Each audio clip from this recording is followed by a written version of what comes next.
Hello, everybody. I know it's been a while since I put up the first video, and I was thinking actually more like, less than a week than this from the first one on the 19th to this one, but here we are, we're 3 weeks. Part of that's been because of the problems I've been having with the, I'm going to mute myself to myself. Part of that's been because I've been trying to figure out the way to get OBS to record my video. The camera wasn't working, the audio mic wasn't working, the screens were coming out black, a whole list of things, and I'm not entirely happy with the audio quality right now. I've got some more to do. But I did say I was going to put up more videos, and this week's been a crazy week. Yesterday I had a appointment with the radio-oncologists over at the cancer center, and I posted some pictures up to Instagram, which I'll add in. And today I had my second post-surgical. The post-surgical visit today, the doctor and another doctor, I think it was an intern that came in with her, both before they even looked close said, wow, that looks like it's healing really nice. And then Dr. Fetter said, yes, it is healing extremely well. She found one little bit of suture stitch deal that she got out of my ear. The spot over my lymph node, which has been getting some backup in it and such, she checked it out. There's a small opening still. There's still for lack of a better term, a cavity. She had a different term for it, for the whole deal. But, they pulled out a chunk of tissue that was about the size of a pencil eraser for the biopsy. And so they took out a decent sized piece of lymph node for the biopsy. And I'll share some of that information here.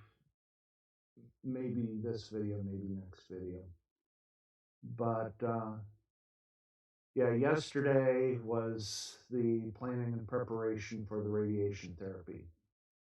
I'm currently scheduled to start radiation therapy on the 20th, which is Monday, a week out, I think it is.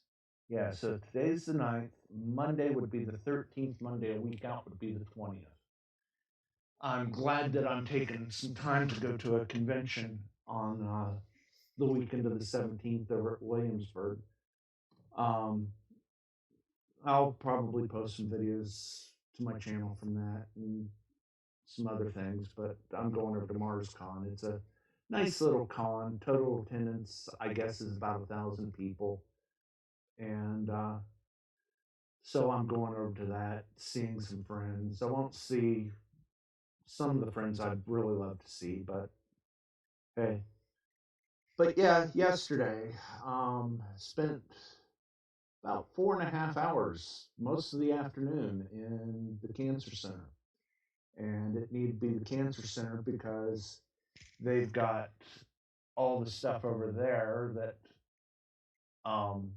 they use to set up things for the actual radiation treatments. Let me switch over to some pictures. These are not icky ooh pictures, but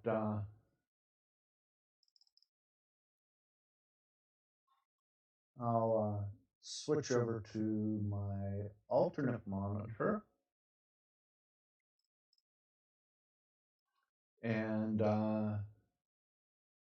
let's see if I can somehow full screen that.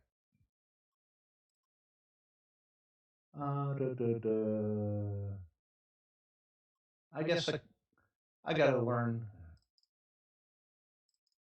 some more about displaying this full screen. When I want to display things full screen, I normally just pull it up with a different program. But this is my picture manager, so you can see here all tags and such. And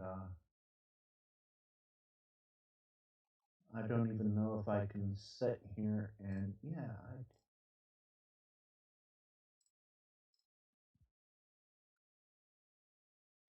view, I want the, there we go, and let's see, view.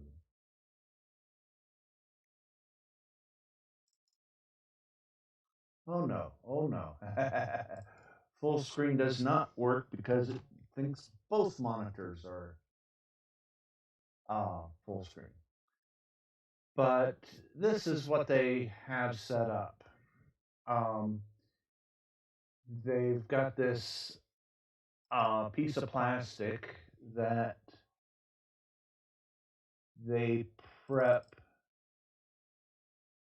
in an oven, and it's kind of like you know, here it is in the oven, and they heat it up to 165 degrees Fahrenheit. And I think in this bowl they had some small pieces cut as well. And they packed some small pieces around my ear for a bolus. And let's see if they packed it around, and while they were at it, they also marked off an area. And this is a piece of wire that is taped to the side of my head to show up between the visible alignment work that they're doing on the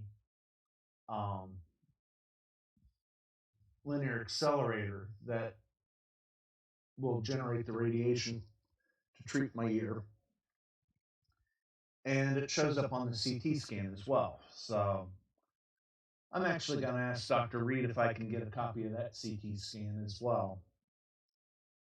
But they didn't do it with contrast dye, and did it with this wire in place and stuff fitted over my ear. And you'll see here, they've got drawn on there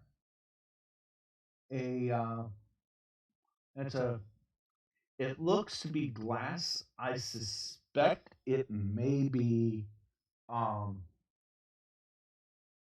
actually a like a leaded glass or a metal doped glass that helps them do the production of the types of beams that they want to do. But it also gives them measurements and such. And if we scroll in, and I can get it down, and it doesn't show up this well. There are actually markings on there besides the marker that allow them to line things up and all that. And here it is from another position. And you can see they've got this laser marker lining up right with the side of my head, this with my ear, and you know, here it is from a slightly different angle, just clipping my ear. But this plastic, they heated it up. It came out of the oven. It was just, it looked like a piece of clear gel, absolutely transparent gel. And they pushed it down over my face and my shoulders. I had to hold my shoulders down. Normally my shoulders want to come up, would cover where that purple is. But,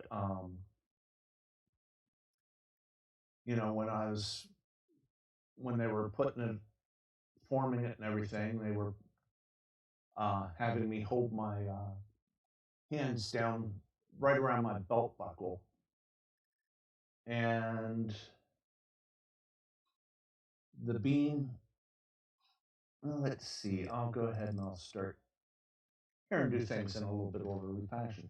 In this picture, the beam would be coming in from the right-hand side and going through that little window. But the plastic helps keep my head in an exact position. It's within millimeters across the entirety of all 6 weeks worth of therapy. They'll have my head in a very precise position. This machine can actually target down to sub-millimeter ranges. So imagine, if you will, you're talking something the size of the really thin pencil leads from mechanical pencils. Your mechanical pencils are typically 0.7 millimeter or 0.5 millimeter. And, they're targeting down to areas like that in terms of the beam.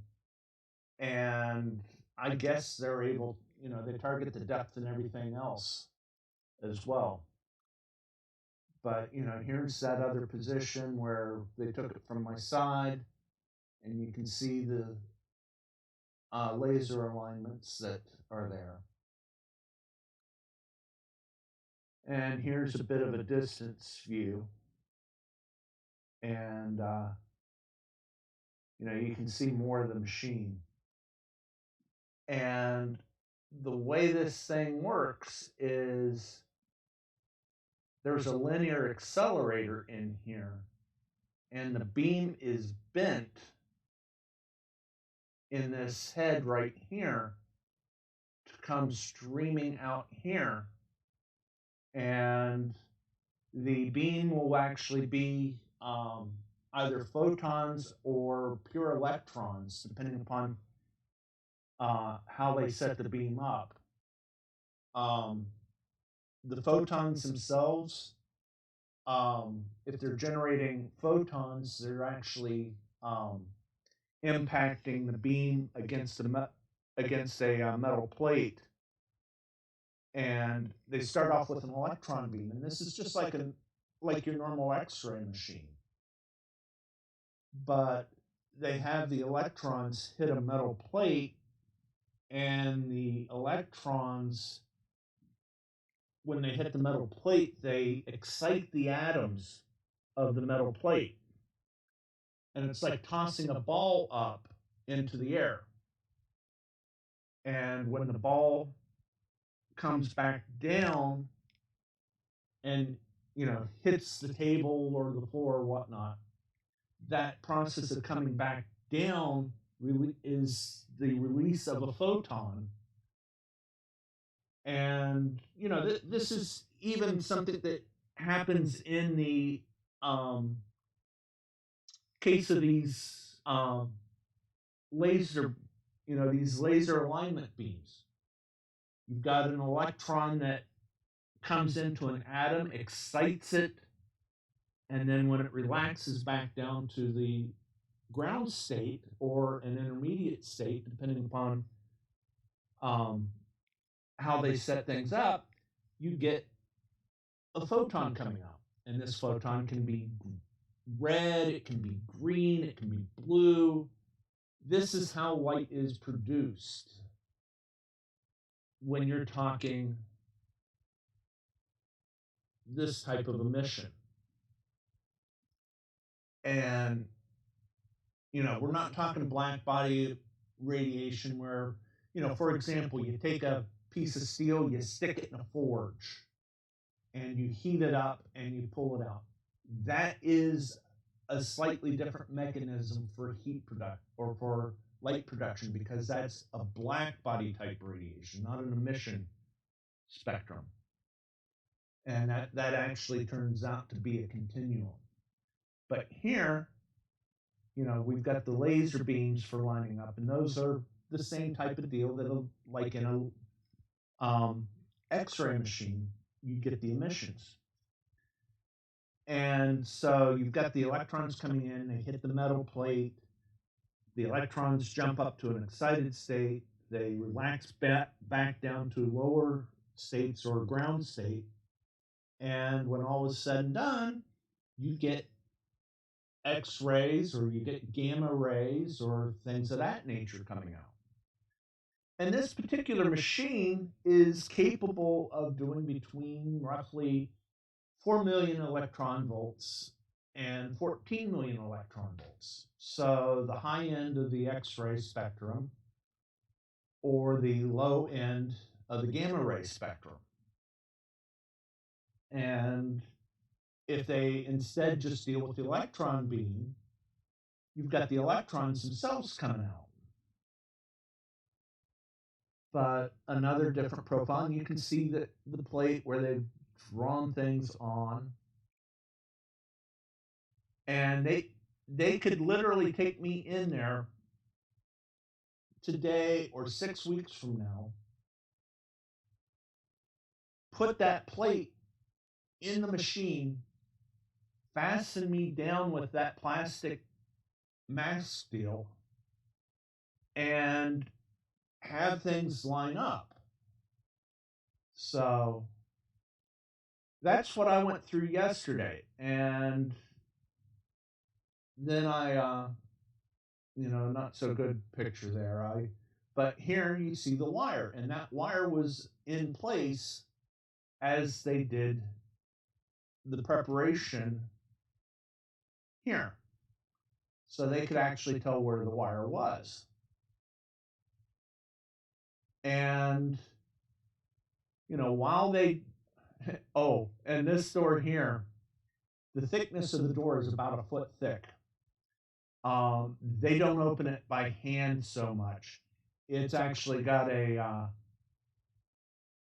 mechanical opener to open the door. And there are walls, you walk into this room and there's another wall in there that you have to walk around to get into where the accelerator is. So, they've got multiple walls inside. And, even if you were to walk in this door, there's an interlock that prevents the door from opening. But if you were to somehow get through this door, you would still be in a very nasty situation. I don't know how much attenuation that particular first wall does, but the dosages I will be receiving, the guidelines start for the size of tumor that I've got or had. Erik was 4.3 centimeters on the long dimension. That puts me into an area where they start talking, Destiny, get out of there. Come on, get out of there. Why don't you come here? But, they're starting for the range of dosages that, they'll actually do the planning. Total dosages over the 6 weeks will be 45 grays, 45, 50, maybe as much as 60 grays delivered over 6 weeks.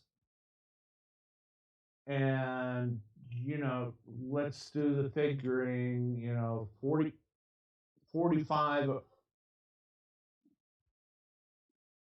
divided by 6 is 7.5. 6 times 7 is 42.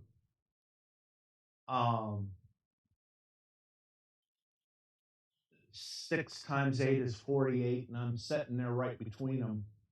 So 7.5 grays at the lower end of the recommendations for the size tumor I had. The exact dosages and such haven't been figured out yet. For reference, a 5 gray whole body dose is 100% lethality within 2 weeks. That is how much it takes to kill you if you were to be in an environment such as if you had a radioactive source like they use in metallurgical x-rays. If you were to open one of those and get a 5 gray dose, your life expectancy is to be dead by the end of the 2 weeks. It's not like it was in Chernobyl. It is not like it was in Fukushima. And there's no easy way to convert from grays to things such as REM. REM's an old measurement, radiation equivalent man, or sieverts, or things of that nature. Grays actually is a measurement that takes into account for how your body absorbs it. So it's not a 1-to-1 multiplied by, 4.385 times your number of grays equals your sieverts or anything like that, And that number is just a random number off the top of my head. So it's nothing like that. It actually depends upon whether or not you're talking, if there's bone or fatty tissue or muscle being involved. And so, it's not a good thing to try to map straight out to what you're talking about in terms of the radiation in Fukushima or Chernobyl down at the elephant's foot. But in terms of your chest x-rays, I think the values are about 4 to 7 milligrays, so 4 to 7 thousandths of a gray, and I'll be receiving 1,000 times that a week, and that's up in the area where, if it were full body, like I said, I'd be a goner in 2 weeks. So that's why the precision is, they are literally sitting there and putting out a pencil beam, a pencil lead sized beam when they do this. So, with me and, something I may or may not have mentioned in my first video, back in the dark ages, I was actually a radiological monitor for several different county EMAs over several years. Firefighter hazmat with county EMA.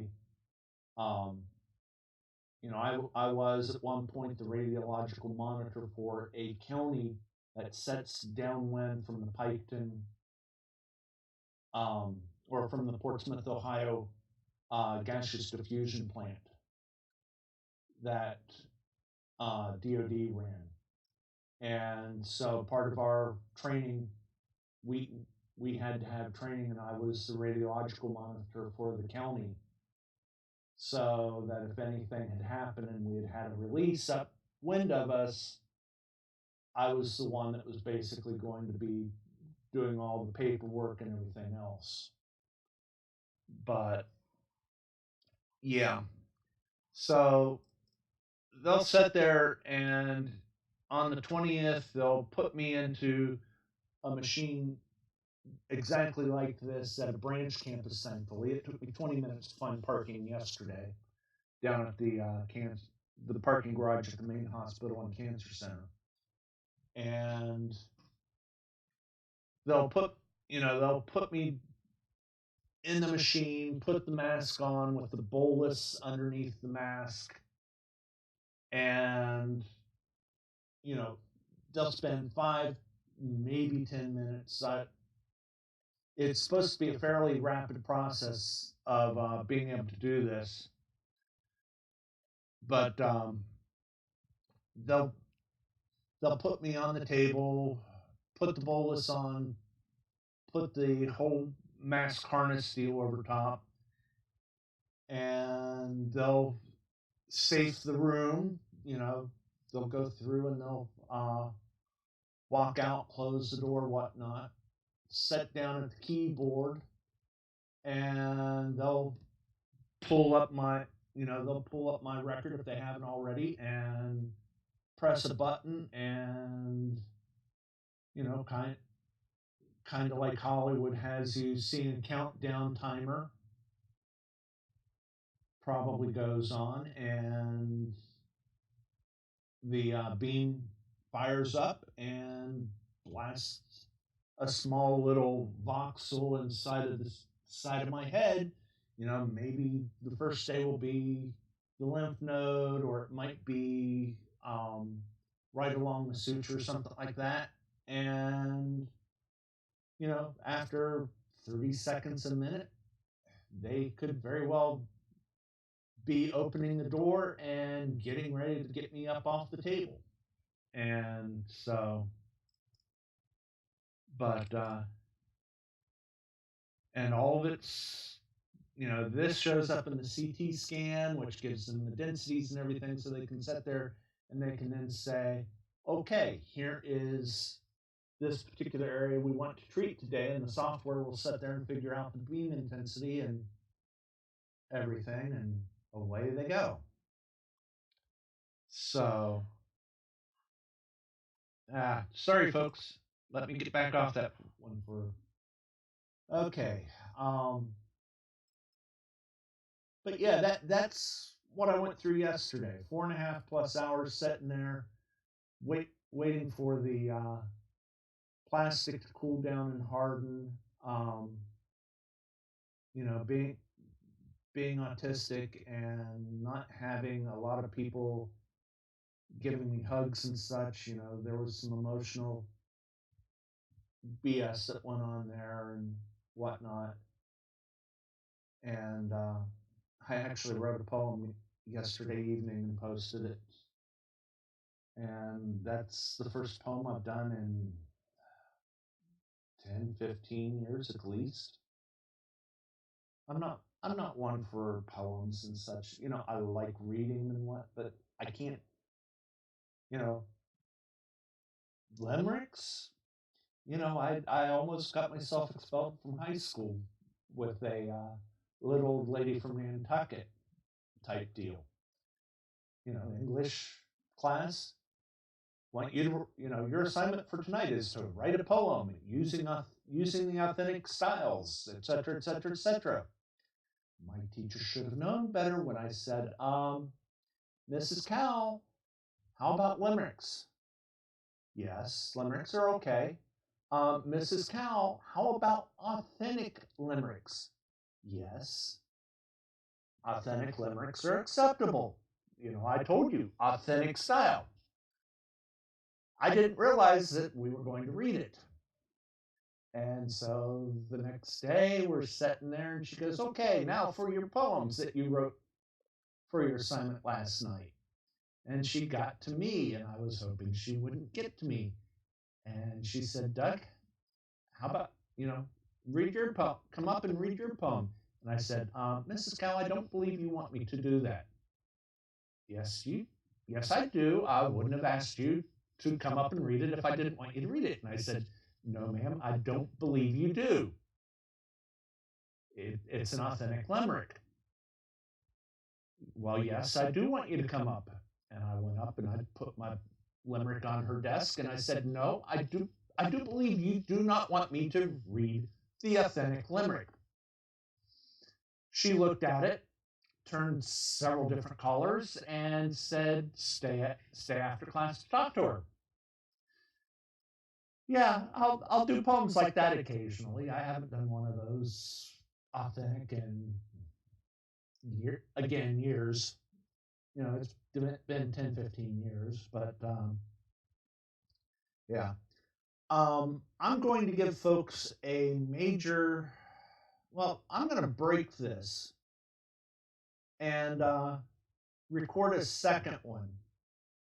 And in that one, I'll go over some of the other pictures and such. So I'm going to, that one picture, hopefully you didn't see it long enough. My apologies if you did and it made you squeamish, but I'm going to cut this to another video and do some of the squeamish things that I had wanted to do as a second episode, 3 weekends ago. So this will be the end of the second one, and I'll backfill and show some of the other things in the next video. So I'll be switching over to that one here momentarily. And again, apologies for the audio, and I'm not doing editing on these. I haven't got my laptop set up for video editing. I mean, I actually have professional video editing software. I really should update it. I used to do a lot of video editing, but and it's not open source. I really should actually learn to use the open source stuff that's come out over the past. Well, let's see. I bought this software when I was living in Columbus, and I moved out of Columbus in 2006. The last update I got was 2008, 2009-ish. Might have been 2010. But the open source stuff's improved dramatically since then. And as you'll find out about me, I'm a very big fan of open source. So, but I'm going to call this one a wrap and get it posted tonight, and also get the other one up, get it recorded and up. So have a good evening, folks. And if you continue on to the next one right away, it'll be a good evening or a good early morning, but we'll see how things go.